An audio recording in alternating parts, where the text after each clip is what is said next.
It's long been a stigma that women have faced in the realm of work, politics, and just general society.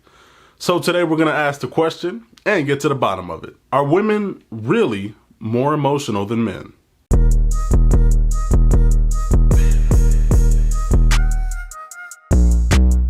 What's good, everybody? My name is Lawrence and welcome to my channel, Larry Chats. I give social and political commentary every single Monday, so if that's something you're into, make sure you hit that subscribe button and like the video for a higher rating. The idea that women are more emotional seems to cross age boundaries, cultural boundaries, and sometimes even language boundaries. Crazy. Moms are senti. Why can't women stop being so emotional? It seems to be something that we can all collectively agree on. But is it really true, or is it just something that we've heard and reiterated so much through our lives that we believe it? Like, milk brings you strong bones, or kombucha tastes good. We all know it tastes terrible.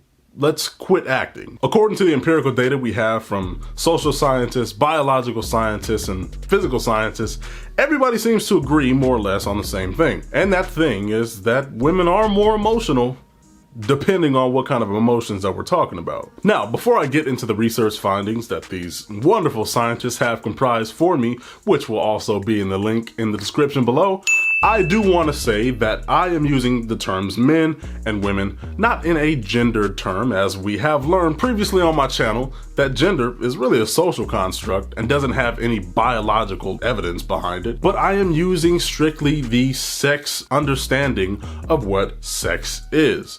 Male and female are different biologically, so we'll be using those standards. In various studies that these scientists conducted, they did find that when it comes to negative emotionality, women were particularly keen to using negative coping mechanisms, like cognitive rumination or seeking emotional support. Women were also found, on average, to secrete 6 times more oxytocin after sex than men.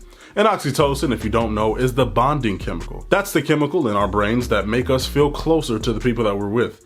It's released when we have sex, when we hug, when we eat good food, and when we have deep conversations.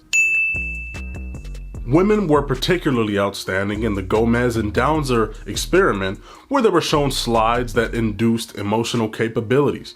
They would be shown slides of sad things, slides of happy things, and just slides of whatever they wanted to induce feeling in the participants of. These slides were put on a slideshow and shown by each participant one by one. Researchers found through brain scans that women reacted more negatively on average than men to the unpleasant slides that they seen. And all of these studies were conducted across different cultures, across different timelines, across different age generations, and across people that identified but with different genders. But consistently, all of the results were the same, more or less. It seems to be definitively, on average, there is definitely a difference in the way that each sex responds to emotions and shows said emotions. These results really brought out the focus in what we're looking at when we say actually emotions.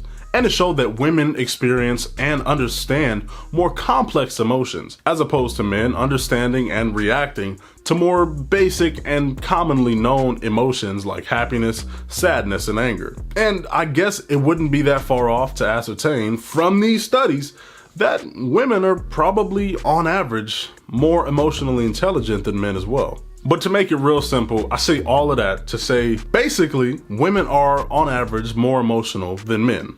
On average. And unfortunately, that kind of understanding has been used to subjugate or treat women as second class or lesser than men all throughout history.